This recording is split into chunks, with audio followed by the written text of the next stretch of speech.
particular crisis. We have offered to open up cases and have set the task force to do exactly that with any victim who wishes to come forward. We come to Topicals. Joe Morris. Clock number one, Mr. Speaker.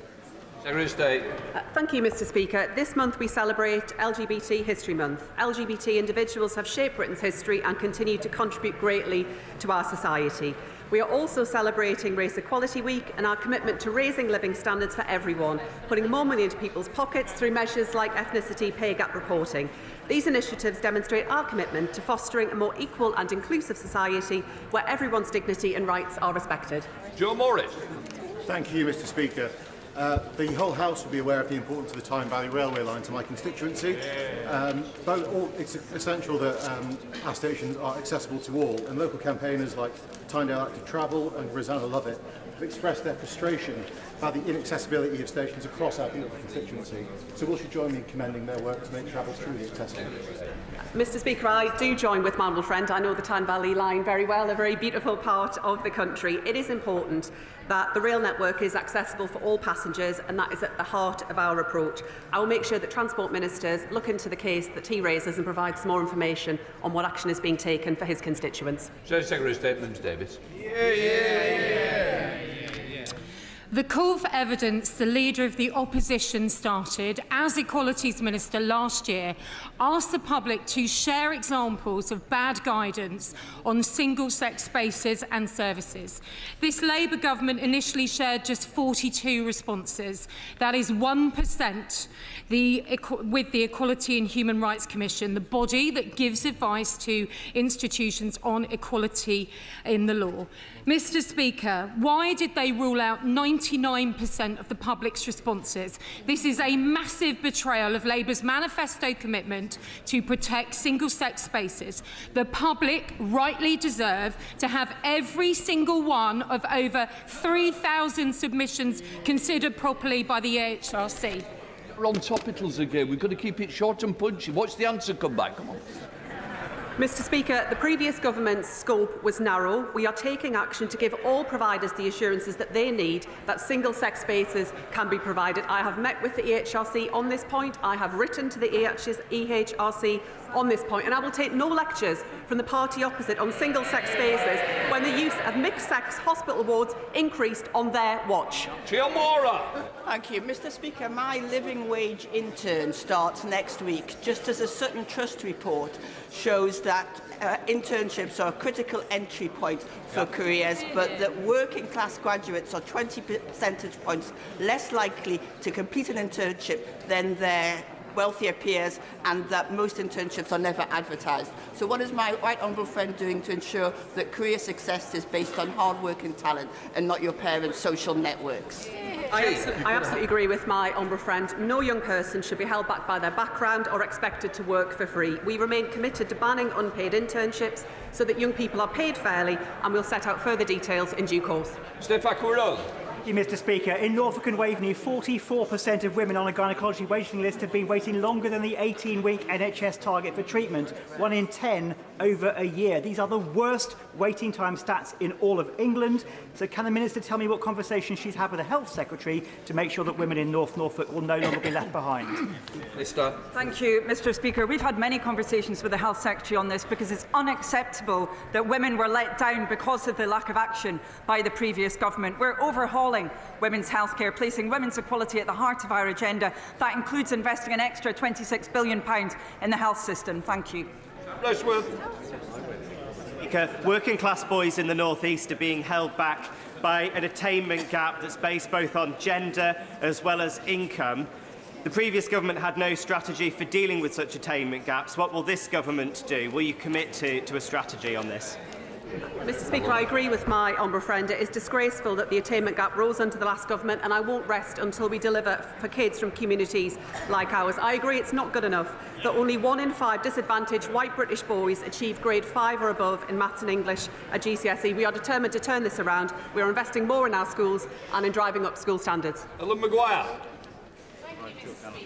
What steps is this government taking to improve female representation in all areas of sport, not just on the playing fields, but also in the commercial side of sport, including advertising, management and merchandise? I'm grateful to the Honourable Lady. She raises an important issue. We do need to make sure that there is diversity where it comes to representation in sport at all levels, and I'd be happy to look further into the issues that she has raised today.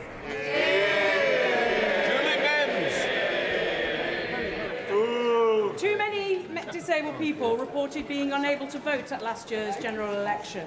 Will the Minister ensure that electoral administrators are reminded of their obligations under the equality law to ensure that disabled people can exercise their right to vote independently and in secret? I agree as to the importance of the issue that my honourable friend identifies. I will make sure that the relevant minister picks up on this point and ensures that electoral administrators are aware of their responsibilities. Rebecca Smith.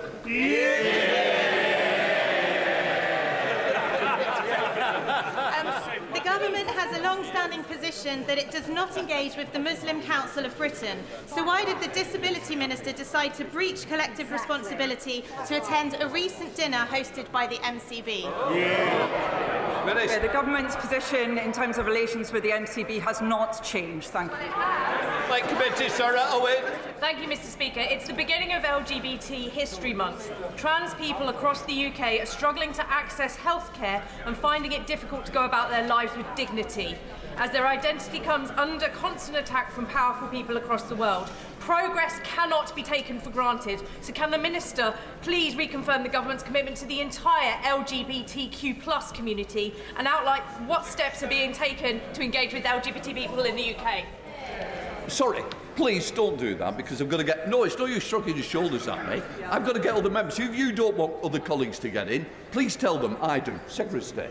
Mr. Speaker, we remain steadfast in our support for all LGBT people. It is essential that they are safe, included and protected from discrimination.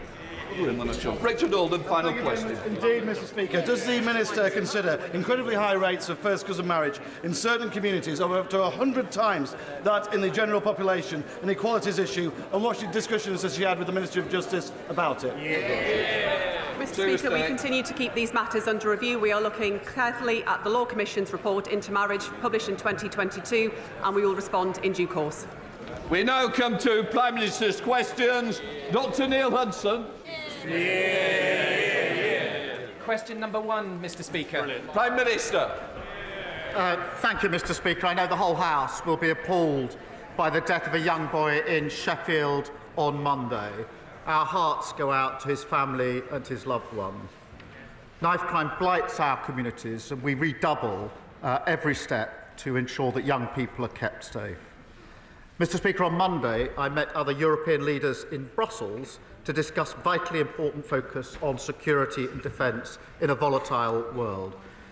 I'm determined to reduce barriers to trade, making it easier for businesses to do business, and ensuring a better relationship with our European partners delivers for the British people. Mr. Speaker, this morning I had meetings with ministerial colleagues and others in addition to my duties in this House. I shall have further such meetings later today. Dr Neil Hudson. Thank you, Mr. Speaker. Sadly, suicide is the biggest killer of young people under 35. Andy Airy, Tim Owen and Mike Palmer are the 3 dads walking. They each tragically lost their precious daughters, Sophie, Emily and Beth, to suicide. And they have campaigned tirelessly for suicide prevention to be included in the school curriculum in an age-appropriate way. We met with the previous Prime Minister in Downing Street, and suicide prevention was added to the RSHE curriculum guidance for consultation last year. I know the Prime Minister has met the 3 dads and supports their campaign, but sadly progress has stalled. Please, would the Prime Minister meet with me and the 3 dads so that we can finally get this over the line and ultimately save young lives? Minister. Well, can I thank him for steadfastly raising this really important issue, particularly during Children's Mental Health Week. I have met the 3 dads walking. They're inspirational, their courage is extraordinary, and as the father of young children, I don't know how they're able to campaign in the way that they do. I'm not sure I would be able to do so. So, of course, I can assure him that I will meet them again and push this agenda, really important agenda, forward. Yasmin Qureshi. Thank you, Mr. Speaker. 86% of trains at Kersley Station in my constituency were delayed or cancelled in the past 12 weeks, and this is widespread throughout the Bolton South and Walkden. My constituent Sophie, who commutes from Walkden to Manchester, recently told me almost every day at least one peak time train is cancelled, and when the train finally turns up, it's overcrowded. Recently, she was stranded for hours after constant cancellations because the train crews were unavailable. Can the Prime Minister ensure my constituents that this government is committed to building reliable railways after 14 years of Tory chaos? Yeah. Well, my honourable friend is right to highlight that the party opposite left our railways in a terrible state. 2 years of strikes costing our economy £850 million in lost revenue. You can't grow the economy if you can't run the railways. We will launch Great British Railways to focus relentlessly on passengers and to clamp down on delays and cancellation. And I'm pleased, Mr. Speaker, that Northern have announced the largest ever investment in its fleet to deliver 450 new trains, meaning more comfortable, reliable journeys for her constituents. Leader of the Opposition, Kemi Badenoch. Mr. Speaker, when Labour negotiates, our country loses. Yesterday, we heard the government offered £18 billion for Mauritius to take our territory in the Chagos Islands. This is money that belongs to our children and their children. This is an immoral surrender, so North London lawyers can boast at their dinner parties. Mr. Speaker, when Labour negotiates, we all lose. Sometimes they don't even bother. Why did the Energy Secretary withdraw government lawyers from defending the case against the eco-nutters who want to obstruct Rosebank's oil and gas fields? Mr. Speaker, let me deal with the serious issue she raises in relation to the Chagos case. This is a military base that is vital to our national security and to national security. A number of years ago, the legal certainty of that base was thrown into doubt. And let me, Mr. Speaker, let me be clear, and I'll pick my words carefully. Without legal certainty, the base cannot operate in practical terms as it should. That is bad for our national security, and it's a gift to our adversaries. Now, some within the party opposite know exactly what I'm talking about. That is why, Mr. Speaker, that is why the last government started negotiations about sovereignty and about securing the long-term use of the base. Mr. Speaker, they were right to do so. That's why the last government conducted 11 of the 13 rounds of those negotiations. And, Mr. Speaker, they were right to do so. That is why this government has completed that process, and we were right to do so. Mr. Speaker, I will set out the details when they're finalised, and it will, of course, be presented to Parliament.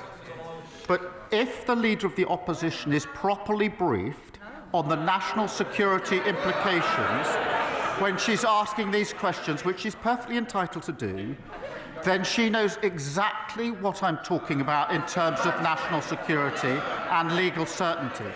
If, on the other hand, she's not properly briefed on the national security implications, she's not doing her job, she's not concerned about national security, and she's not fit to be Prime Minister.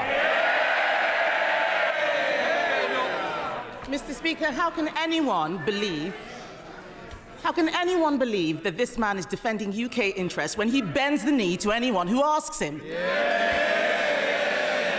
His answer was so weak and so waffly, it is no wonder he needs a voice coach. But he didn't answer the question I asked him, why the Energy Secretary was not defending our country. The Energy and Environment Secretaries received nearly £400,000 worth of donations from Lisbeth Rousing. It's her money behind the court case that will stop an £8 billion investment, threaten thousands of jobs, and endanger energy security for all of us. Did the Energy Secretary refuse to defend UK interests because he's funded by billionaire eco-zealots? Prime Minister. Well, Mr. Speaker, I'll come to that very issue, but I noticed she didn't say she was briefed about the Chagos issue. This is important.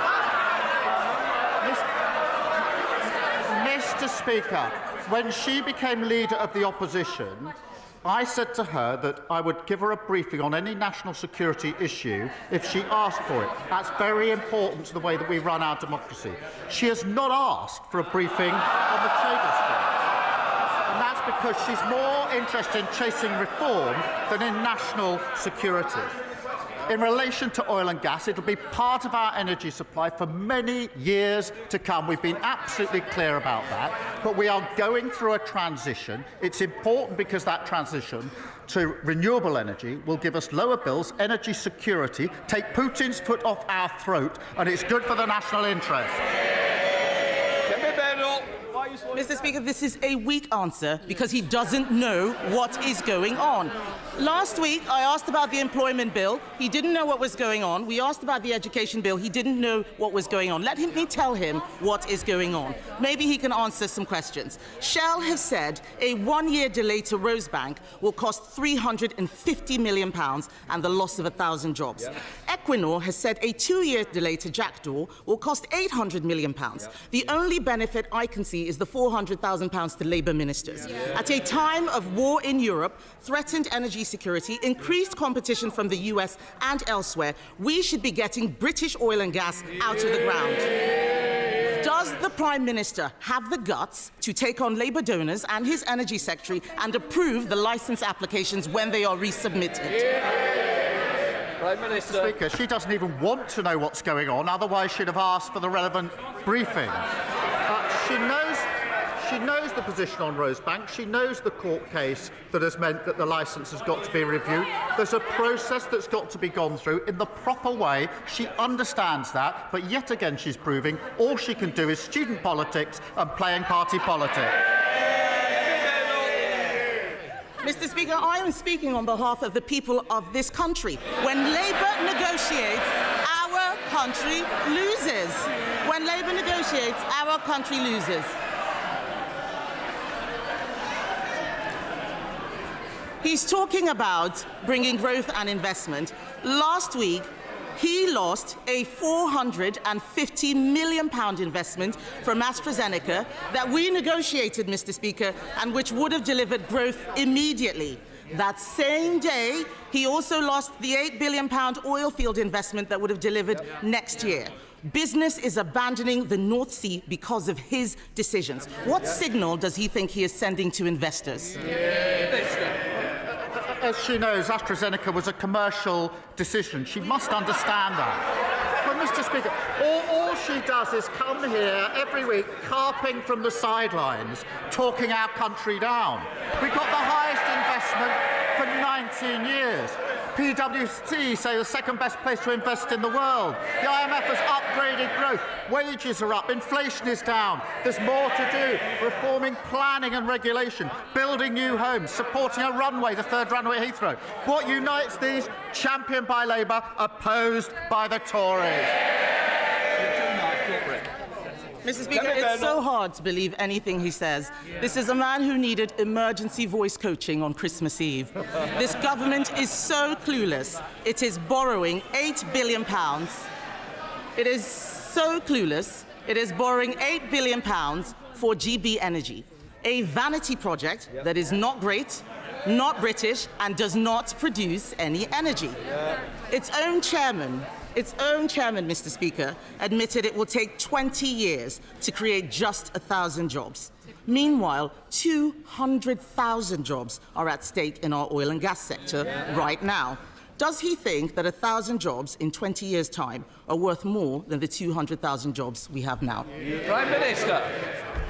Again, she clearly hasn't been briefed or doesn't want to be briefed. GB Energy, a publicly owned energy company that will drive the move to renewables. That is not about the number of jobs in HQ, it's about the thousands upon thousands of jobs they will generate to give us energy security, something we didn't have under the last government, take Putin's boot off our throat, something we didn't have under the last government. They lost control of the economy, we're getting it back.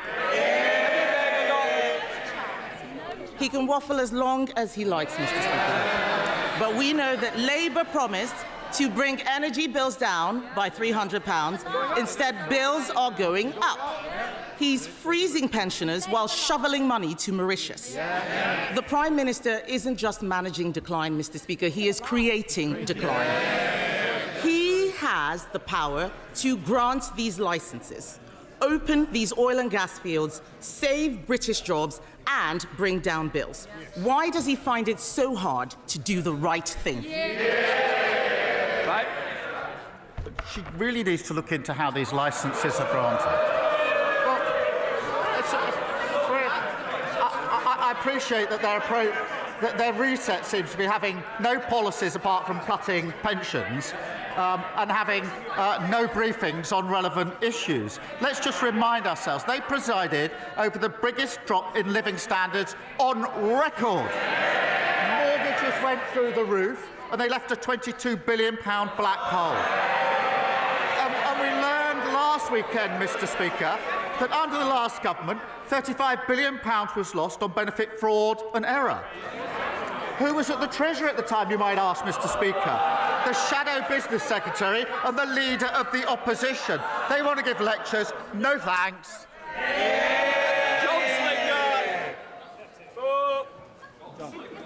Thank you, Mr. Speaker. Thank you, Mr. Speaker. The honourable member for Clacton says that his party is, and I quote, open to anything when it comes to changing our NHS and open to an insurance-based system.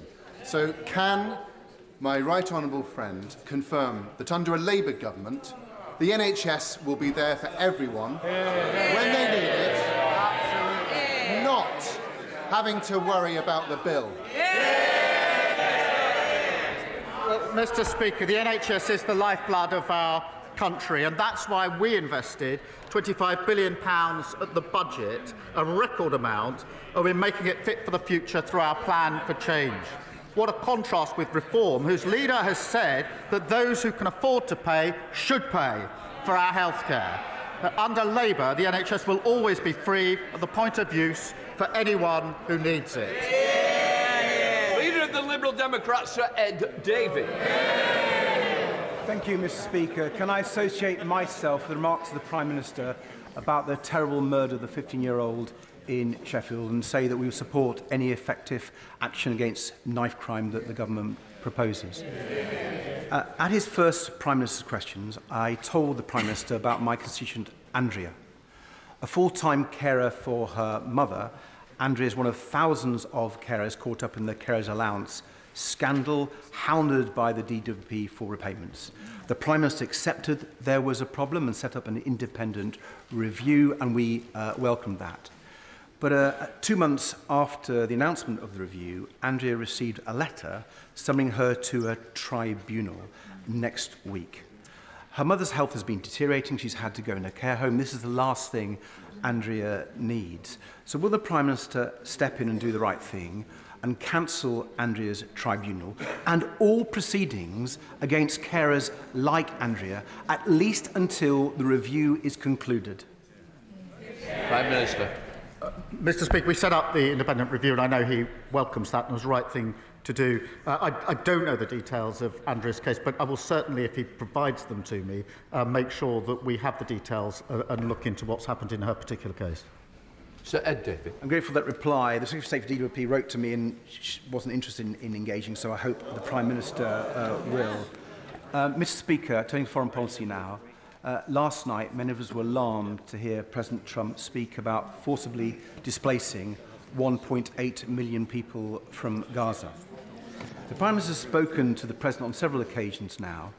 Does he personally believe that Trump recognises the dangers of statements like this to the fragile ceasefire in Gaza, and indeed to the security of both Palestinians and Israelis. I'm glad that the Foreign Secretary has confirmed that the government's position is still a two-state solution. I think that has support on all sides of the House. But will he reassure the House that this position and our concerns on these dangerous statements from the President will be communicated to the White House directly and firmly? Minister. Well, Mr. Speaker, you raised a very important issue.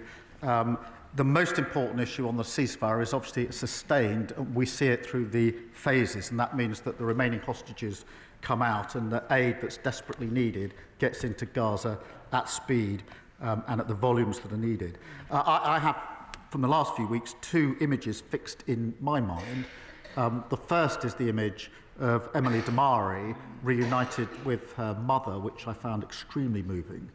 The second was the image of thousands of Palestinians walking, literally walking through the rubble to try to find their homes and their communities in Gaza. They must be allowed home. They must be allowed to rebuild, and we should be with them in that rebuild on the way to a two-state solution. Patricia Ferguson. Thank you, Mr. Speaker. The announcement of a third runway at Heathrow is obviously a massive boost to growth in the economy. Does my right honourable friend agree with me that it is important that the economic boost is spread around the UK? And will he therefore agree to ask the relevant minister to meet with me and other Glasgow MPs and with the Chamber of Commerce to discuss the possibility of a new supply chain hub being created in the city where materials for Heathrow's expansion could be reassembled? Prime Minister. Well, Mr. Speaker, she's right. The new runway at Heathrow can boost economic growth across the whole of the country. It would boost the economy by billions and create over 100,000 jobs across the UK, with 60% of the economic benefits outside London and the South East. It is, Mr. Speaker, good for Scottish passengers and Scottish businesses, particularly Scottish salmon, which is the #1 export passing through Heathrow, worth £970 million over the last 5 years. I'll obviously happily make sure that she gets a meeting with the relevant minister. Nigel Farage. Thank you, Mr. Speaker. If I can assure the honourable member for Rugby that Reform want healthcare to be free at the point of delivery.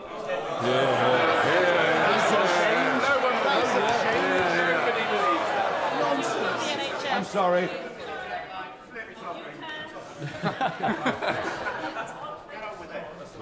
I'm sorry, Mr. Speaker. There appears to be some panic on that side of the House. I'm not surprised.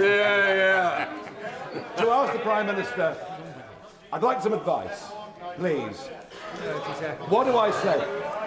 Oh, they really are panicking, aren't they?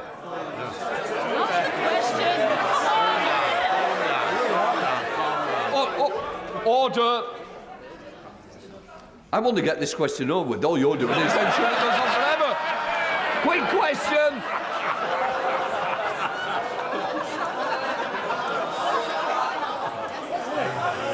To ask the Prime Minister for some advice, what do I say to 25,000 constituents in Clacton, including...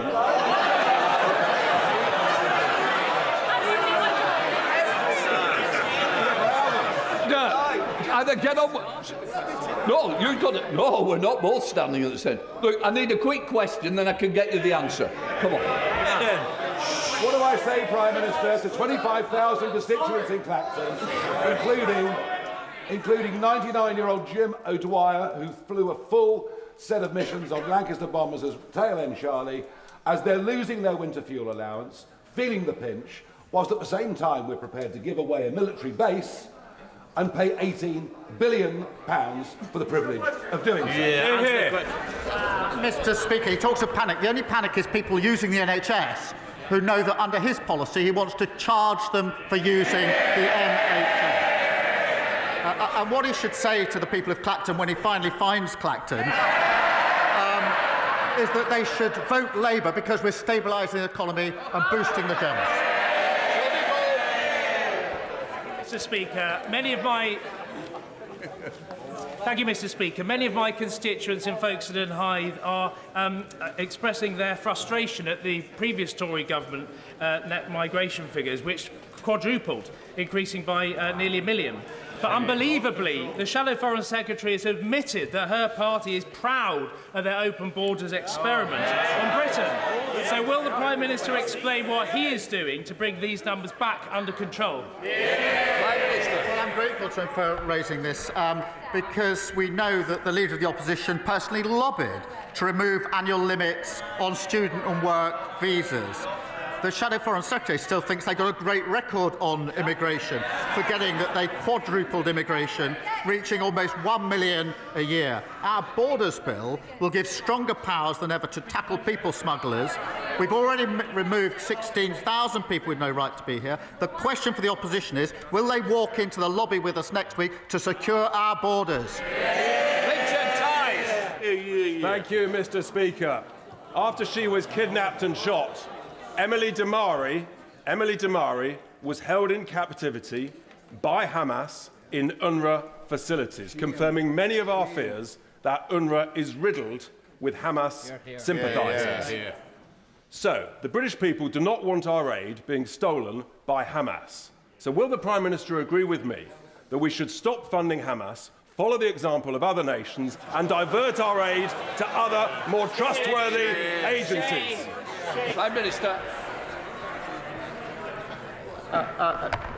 On the question of Emily Damari, I've spoken with Mandy on many occasions, including when she didn't know whether her daughter was alive or not. And just listening to her was to really understand the torture that she went through. I spoke just the other day to Emily herself about the conditions in which she was held, and of course will continue to do so. But to be absolutely clear, and he knows this, we're not funding Hamas. Never will we condemn Hamas, and everybody in this House should condemn Hamas. Russell. Thank you, Mr. Speaker. 54,000 women a year lose their jobs when they are pregnant or on maternity leave. 1 in 10 HR managers say they would be reluctant to hire a woman whom they thought was might start a family. Law has not solved this. Will the Prime Minister please meet with me, Dad Shift and Pregnant Then Screwed to discuss the ring-fence paid paternity leave that is needed to bring about change? Prime Minister. She raised a very important issue in relation to maternity pay and maternity leave. The Leader of the Opposition thinks that maternity pay is excessive, and that's the difference. We know that workers' rights are pro-growth, and I'm proud that our Employment Rights Bill will introduce parental leave from day one, which means 1.5 million more employees will be entitled to unpaid parental leave and 30,000 more fathers to paternity leave. I'm happy to ensure that she gets the meeting with the relevant minister. Gagan Mahindra. Thank you, Mr. Speaker. I know that, like everyone in the House, the Prime Minister is an honourable member. On that basis, can he repeat his assurances that all rules were followed while the country was in Tier 4 lockdown in December 2020, not just by him, but as his team as well, but also his voice coach, Leona Mellinger? Prime Minister. Mr. Speaker, in December 2020, I was in my office working on the expected Brexit deal. With my team, we had to analyse the deal as it came in at speed, prepare and deliver a live statement at speed on one of the most important issues for our country in recent years. That's what I was doing. What were they doing? Suitcases of booze into Downing Street, partying and fighting, vomiting up the walls, leaving the cleaners to remove red wine stains. That's the difference. I was working, they were partying. Louise Haig. Thank you, Mr. Speaker. I know the whole House will support the Prime Minister's comments and send our thoughts to the family and all those who loved Harvey Wilgoose after his tragic and senseless death on Monday. I support the government's actions to tackle the sale of certain knives online. But before national media attention moves on from yet another tragic death of a young person, I know the Prime Minister will agree with me that in order to tackle the scale of the crisis engulfing too many of our communities, we need a whole system, cross-government approach to tackle the root causes of violence. Will he commit his government to tackling such a national strategy? Prime Minister. This incident was horrific and senseless, and I thank you for raising it. I think the thoughts of the whole House are with the victims' family, friends, and the school community and the wider community who've been impacted by this. We're all grateful to the first responders, the police officers and the medical staff who attended the scene, and it's right that South Yorkshire Police are given the time and space to carry out their investigation. We do need to do everything we can to bear down on knife crime. It is too easy to get knives online. It's too easy to carry knives without proper consequences. And that's why we've made it an absolute priority in government. And I hope it's a cross-party issue to absolutely bear down on knife crime. James McCreary. Thank you, Mr. Speaker. I know the Prime Minister will share my deep concern that families in my constituency of Lewis, particularly those with disabled children, face agonising waits for essential adaptations to council housing. In my inbox, I have cases where delays have left people unable to use a bathroom or even access a kitchen to simply make a cup of tea. Will the Prime Minister meet with me to discuss how we can ensure councils have the funding they need urgently to build and retrofit homes to ensure that all children have the start in life they deserve? Minister. Can I thank him for raising this really important issue for his constituents and actually so many constituents. I'm pleased to confirm that we've put down £69 billion for councils. That's a 6.8% cash terms increase, including up to £3.7 billion in vital additional funding for social care. We've doubled the funding for the Disabled Facilities Grant, an additional £86 million, to allow 7,800 more disabled and elderly people to make improvements that enable more independent lives, and will continue to do so, working across the House. Ruth Snell. Thank you very much, Mr. Speaker. Mr. Speaker, 83 proud pottery workers woke up on Monday morning with no job following the collapse of the 200-year-old Royal Stafford pottery firm. It is a crisis in our ceramics industry. Escalating prices for energy and fake and foreign imports is causing a real problem. So could I ask the Prime Minister if he, through his offices, can arrange for the energy companies to meet with Ceramics UK and the GMB as the voice of the workforce so we can hammer out a new deal? And can he promote, through public procurement, buying British so that proud manufacturing jobs in Stoke can be protected? Minister. Well, I'm grateful to him for raising this really important issue, and it is obviously a question of jobs, but it's also a question of identity and a sense of place. And of course, we'll work with the energy companies, and of course, we'll have the relevant meetings, as he suggests. Colin Miller. Thank you, Mr. Speaker. Agnes lives in my Bicester and Woodstock constituency. In 2019, when she was 9, she was referred by her GP to Child and Adolescent Mental Health Services, CAMS. Agnes has had to wait over 9 years for an assessment for the neurodiversity that has caused her crushing mental health problems. Last year, when Agnes's dad, Jim, sought to accelerate her appointment, he was told that CAMS could not see her or prioritise her appointment, and I quote, unless Agnes is actively trying to kill herself. Jim asked me to raise this case today because he wants to ensure that no other child goes through the same experience as his daughter. Will the Prime Minister meet with Agnes, Jim and me to hear their story? Minister. Can I thank him for raising this issue in that way, and pass on to Agnes and Jim just how impactful what he has said is, and how important it is that he continues to raise this issue, because far too many children and young people are waiting far too long to receive the mental health support that they need, and we're determined to ensure more children and young people can access high-quality mental health support in a timely manner. Thank you, Mr. Speaker. Llandudno is a beautiful seaside town, a wonderful place to visit, but businesses are struggling with the rise in shoplifting. In many cases, thieves are stealing full view of staff because they just don't fear the consequences. The recent funding boost for neighbourhood policing is very welcome, but could the Prime Minister please tell my constituents what more this government is doing to tackle retail crime and deter repeat offenders? Prime Minister. Well, for far too long, crimes like shoplifting have been written off as low level. That's wrong, it's devastating, and the party opposite left us with rising crime and effectively told the police to ignore shoplifting under £200 worth of goods. We've got rid of that shoplifters charter and working hard to make sure that we take a grip where they lost control. William. Thank you, Mr. Speaker. Following my right honourable friend, the member for Kingston and Surbiton, I wanted to raise an equally troubling case. My constituent retired from the police force to care for his wife, working a part-time job to help pay the bills.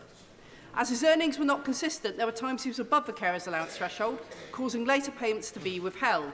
He's now owed thousands of pounds, and recently he's been diagnosed with grade 4 glioblastoma, which has made the situation even more serious. Will the Prime Minister agree to look at this situation and ensure the Department for Work and Pensions supports rather than penalises carers? Prime Minister.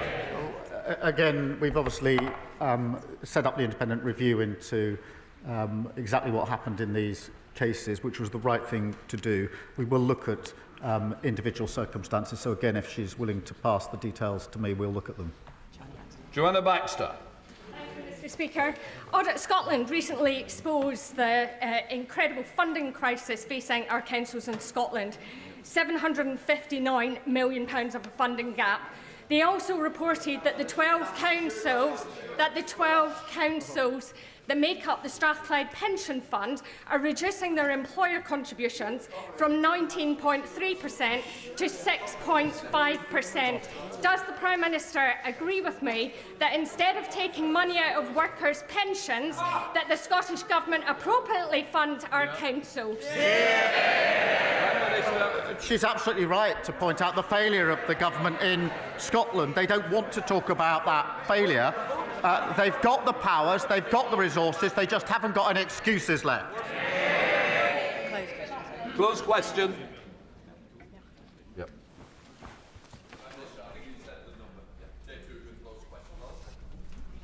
The honourable member asks about visiting Scotland. As he knows, my first visit as a Prime Minister, within days of becoming Prime Minister, was to Scotland, where I met the First Minister.